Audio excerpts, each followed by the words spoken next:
Hi, my name is Camilla. 10 years ago, if you told me that I would be living with my husband Mark and our child Lily in my childhood home, I would believe you. But I would laugh if you added that Mark's mom, Helen, would be my next-door neighbor and told me how much our lives would revolve around with her and Helen's weird squeamishness. Nevertheless, we were a happy family. Mark and I met at college. What can I say? He was our college's charmer. A bit off, but isn't everyone? We fell in love, got married, and after my parents passed away, we settled in my big family home. It was big enough for all three of us and our child Lily, who's 7 now. Not long after, Mark's mom, Helen, moved next door. That's when I discovered their weird trait. I remember one dinner that pretty much sums it all up. We were at Mark's cousin's place. Everything was going well until Helen found a hair in her salad. What happened next was unforgettable. "Is this a hair in my salad?" Helen shrieked, holding up the offending strand like it was a poisonous snake. The room fell silent. Everyone's eyes were on her. "Oh, Mom, just put it aside and eat the rest." Mark tried to calm her down, but it was like adding fuel to the fire. "Put it aside, Mark. How can you say that? This is unacceptable." Helen was nearly in tears, her voice rising in pitch. She stood up, grabbing her plate, and to everyone's shock, dumped it into the trash. Then she began tossing other dishes in, one after the other. Mark looked at me, his face a mixture of embarrassment and helplessness. I could only watch in horror as the dinner turned into a disaster. At home, things weren't much different. "Camilla, did you wipe down the counters?" Mark would often ask, peering over my shoulder as I cleaned the kitchen. "Yes, Mark, like I do every day," I reply, trying to hide my frustration. His obsession with cleanliness was one thing, but Helen's influence made it worse. "I just don't understand how someone can be so squeamish about everything," I once asked Mark. "Didn't your mom have to deal with your messes as a kid?"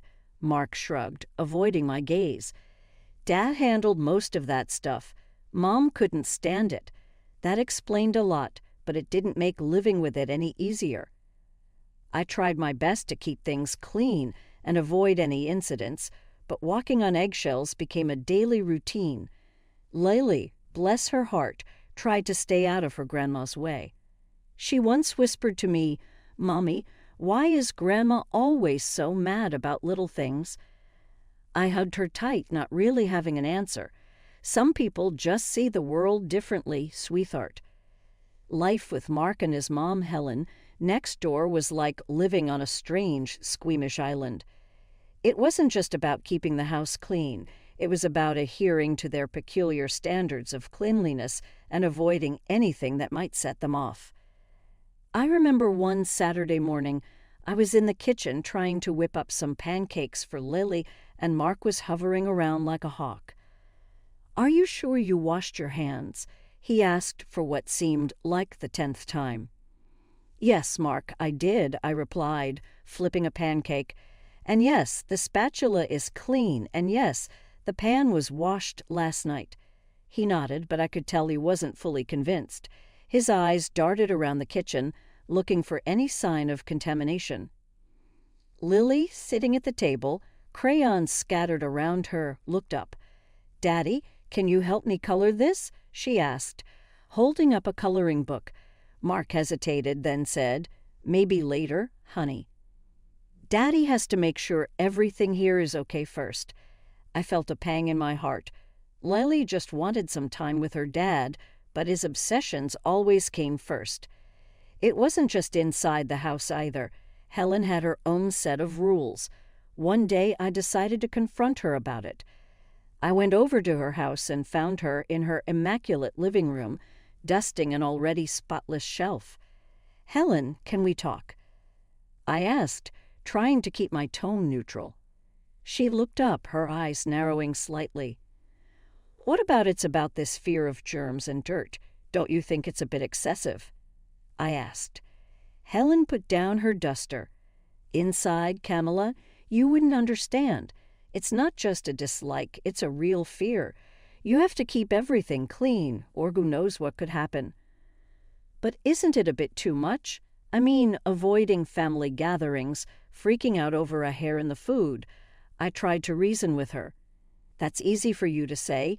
You didn't grow up in a house where cleanliness was next to godliness, Helen snapped. Mark understands. He was raised right. I left her house feeling defeated. It was like talking to a brick wall. Back home, I found Mark disinfecting the doorknobs. Mark, we need to talk about this, I said, my frustration reaching a breaking point. About what? He asked, not looking up from his task. About how this obsession is affecting our family. Lily needs a normal life, not this constant fear of germs. Mark stopped and looked at me, his expression hard to read. This is for our safety, Camilla, for Lily's safety. I don't want her getting sick because we weren't careful enough. But at what cost? Mark, she's afraid to even hug her grandmother, I argued. He didn't have an answer to that. He just went back to his cleaning, leaving me standing there, feeling more alone than ever. I knew something had to change, but I didn't know how to make it happen. I just hoped that someday Mark and Helen would see that there was more to life than living in fear of a little dirt. As days turned into weeks, I watched Lily grow more and more reserved, especially around her grandma Helen. It wasn't just the usual shyness some kids have around their grandparents. This was fear, plain and simple. Fear of doing something wrong, something that would upset her grandma's rigid sense of order. One evening, while I was tucking Lily into bed, she looked up at me with her big, worried eyes. "Mommy, why doesn't Grandma like me?" she asked, her voice barely above a whisper. I was taken aback. "Lily, Grandma loves you. She has her own way of showing it," I said, trying to comfort her. "But she always looks so mad, and she never hugs me." Lily's voice trembled. I hugged her tightly. "I know, sweetie. Grandma has a hard time with messes and germs. It's not about you, I promise." Lily nodded, but I could tell she didn't fully understand. How could she? Helen's behavior was hard enough for me to grasp, let alone a 7-year-old. The next day, I decided to have a gentle talk with Helen. I found her in her garden, meticulously trimming her rose bushes. "Helen, can I talk to you for a minute?" I asked, approaching her. She put down her gardening shears and wiped her hands on a cloth. "What is it, Camilla?" "It's about Lily. She feels like you don't like her," I said, choosing my words carefully. Helen frowned. "That's ridiculous. Of course I like her. She's my granddaughter." "I know, but you never show her any affection. You don't hug her, and she's picking up on that. It's making her feel unwanted," I explained. Helen looked genuinely surprised. I hadn't thought about that. It's just that children are so messy, and Helen, she's a child. She needs love and affection, not just rules and cleanliness, I said, hoping to get through to her. Helen sighed, looking down at her perfectly manicured lawn. "I'll try, Camilla. I'm not making any promises, but I'll try." It wasn't much, but it was a start. I thanked her and went back inside, feeling a small glimmer of hope. That evening, when Helen came over for dinner, I watched her make an effort. She was stiff and awkward, but she sat next to Lily and asked her about school. Lily was hesitant at first, but she eventually started talking about her day, her eyes lighting up as she described her art project. Mark noticed the change, too. After dinner, as we were cleaning up, he said, "Mom was different tonight, nicer." I nodded. I talked to her about Lily. I think she's trying. Mark looked at me, a hint of gratitude in his eyes. "Thanks, Camilla. That means a lot." It was a small victory, but a victory nonetheless. I just hoped it was the beginning of something better, not just a fleeting moment of normalcy. One day, everything changed. It was about my Aunt June's passing.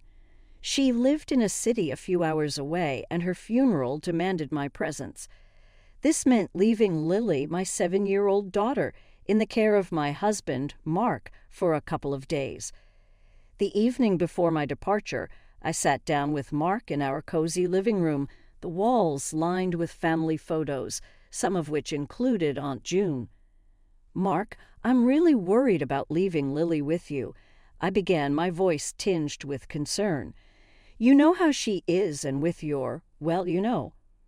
Mark put down the book he was reading and looked at me with a reassuring yet somewhat distant gaze. "Camilla will be fine. It's just 2 days. I know I'm not great with messes, but I can manage. It's my daughter we're talking about." I wanted to believe him, but doubts lingered. I handed him a list of emergency contacts and instructions I had prepared. "Everything's on here, from her meal times to her bedtime story routine. And please, if anything happens, just call Helen or the numbers on this list," I instructed. He nodded, taking the list but not really looking at it. "Got it. We'll be fine, Camilla. Go and pay your respects to Aunt June without worrying." The drive to the funeral was a blur of anxious thoughts. I called Mark several times. Each time, his response was the same. "Everything's under control, Camilla. Focus on your family there." But my mother's intuition told me something wasn't right. When I returned 2 days later, a sense of dread filled me as I approached our home. It looked unusually quiet and deserted. Frantically, I called Mark, but my calls went unanswered. Rushing inside, I called out, "Lily? Mark?" There was no response, just an eerie silence. Then, from the staircase, I heard a small, trembling voice, "Mommy." It was Lily, looking small and forlorn, clutching her favorite plush bunny. "What happened, sweetie? Where's Daddy?" I asked, my heart pounding. Tears welled up in her eyes. "Daddy left last night. He said he couldn't stay here." I knelt down, trying to hide my shock and anger. "Why did he leave, Lily? Did something happen?" Lily nodded, her voice barely a whisper. I was sick. I threw up. Daddy got scared and said he had to go to Grandma's. My mind reeled with disbelief and anger. Mark had left our daughter alone because he couldn't handle a bit of vomit. Did he say when he'd be back? I asked, trying to maintain my composure for Lily's sake. She shook her head, her small hands gripping her bunny tighter. "No, Mommy, he just left." I was scared. I hugged her, feeling a protective rage building inside me. This was more than just Mark's usual squeamishness. This was outright neglect. As I comforted Lily, I glanced around the house. It was in disarray, a stark contrast to its usual neatness. Toys were scattered, dishes piled up, and there was a stain on the carpet that I didn't dare to inspect closely. Mark's fear of mess had not only trumped his responsibilities as a father, but had also led to him abandoning our sick child. I knew then that something had to change. This wasn't just about coping with Mark and Helen's peculiarities anymore. This was about the safety and well-being of my child. I had to confront Mark and Helen, but first I needed to take care of Lily. She was my priority. Once I made sure Lily was okay, had eaten, and was resting, I called Mark again, my fingers trembling with fury. This time he answered, his voice cautious. "Mark, what the hell were you thinking, leaving Lily alone like that?" I couldn't keep the anger out of my voice. "Camilla, I couldn't handle it. You know how I am with that stuff. I thought she'd be fine." Mark's voice was defensive, almost detached. "Fine? She's a child. Mark. She was sick and scared. You're her father. You're supposed to take care of her, not run away at the first sign of trouble." Mark was silent on the other end, and I knew that our conversation was far from over. After ensuring Lily was safe and had calmed down, I knew I had to confront Mark and Helen. My hands were shaking as I dialed Mark's number again. This time he picked up immediately. "Mark, we need to talk now in person," I said, trying to keep my voice steady. Okay, I'm coming over," he replied, a hint of reluctance in his voice. I paced around the living room, waiting. When Mark arrived, he wasn't alone. Helen was with him. They stood at the doorstep, neither making a move to come in.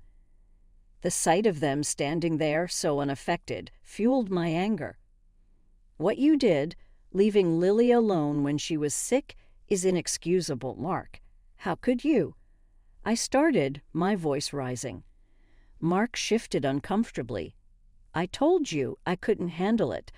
I didn't think it was a big deal. She's 7, not a baby." "Not a big deal?" She was terrified, Mark. Alone in this big house. Anything could have happened. I couldn't believe his casual dismissal. Helen chimed in, her tone defensive. "Camilla, he did what he thought was best. He's not good with sickness, you know this." "That's not an excuse, Helen. He's her father. It's his responsibility to take care of her, no matter what," I shot back, my gaze fixed on Mark. Mark looked away, unable to meet my eyes. I panicked. "I'm sorry, okay?" "Sorry doesn't cut it, Mark. This is about our daughter's safety, and you, Helen, encouraging this behavior. It's harmful, not just annoying," I said, my frustration boiling over. Helen's face hardened. "We've always been this way. It's not our fault you don't understand." Understanding dawned on me then. This wasn't just about cleanliness or a simple fear of germs. This was deeper, more ingrained, and it was affecting Lily. "I understand more than you think. What I don't understand is how you can justify neglecting a child," I said, my voice steady but firm. Mark finally spoke up. "Camilla, let's just calm down and talk about this." "Calm down, Mark? Your actions put our daughter in danger. I can't just calm down about that, and I can't let it happen again," I said, my decision clear in my mind. I looked at both of them standing there, still not fully grasping the gravity of the situation. I need to think about what's best for Lily, and right now I don't think that includes being around this level of irresponsibility. Mark and Helen exchanged a glance, but neither said anything. They knew I was serious. "I'll be in touch about what happens next. For now, I think it's best if you both leave," I said, ushering them out the door. As they walked away, a mix of emotions washed over me. Anger, disappointment, but also a sense of clarity. I needed to protect Lily, and if that meant making tough decisions, so be it. The confrontation had revealed a stark truth. I couldn't rely on Mark or Helen when it came to Lily's well-being. After Mark and Helen left, my mind was racing. I knew I had to take concrete steps to ensure Lily's safety. The first thing I did was call my friend Sarah, who's a lawyer. I explained the situation to her, my voice shaky with emotion. "Sarah, I don't know what to do. Mark left Lily alone at home when she was sick. I can't trust him anymore," I said, feeling a lump in my throat. Sarah's voice was calm and reassuring. "Camilla, first of all, make sure Lily is okay. Now, have you seen a doctor?" "No, not yet. I'll call one right away," I replied, realizing I had been so caught up in my anger that I hadn't thought of this. "Good. Get Lily checked out.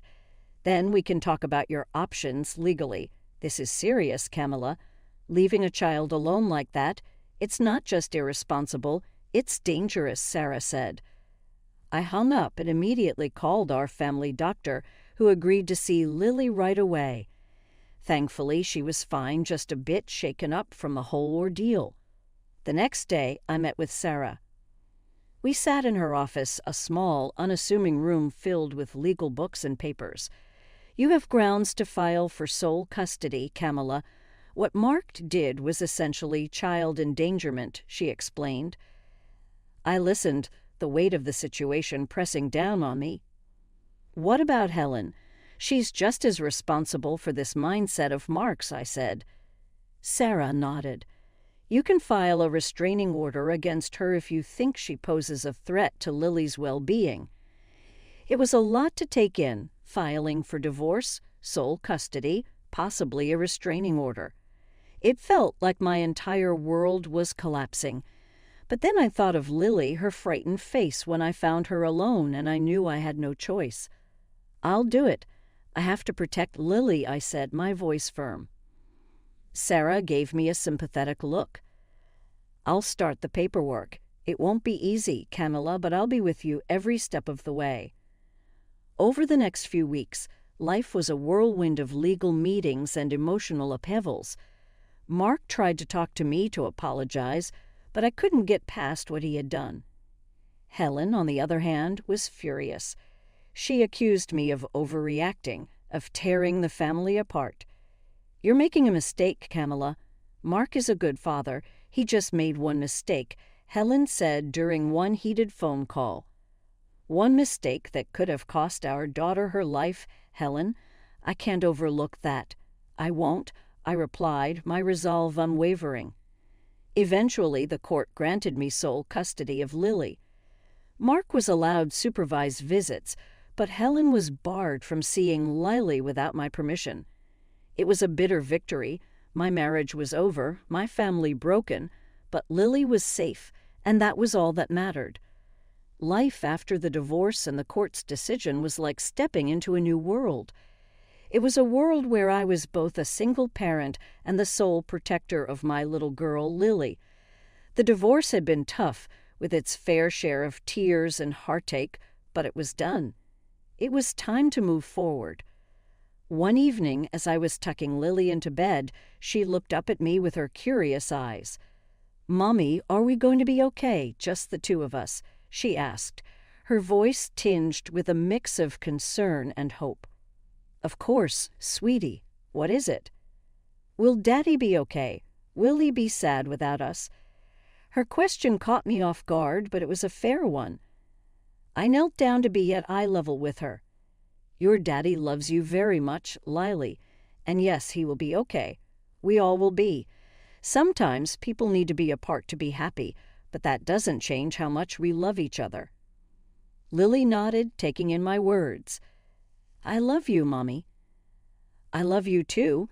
More than anything," I said, hugging her as we continued our walk in the park. I felt a sense of hope for the future. There would be challenges, of course, but I was ready to face them. This was our new beginning, a chance to build a life filled with love, laughter, and happiness.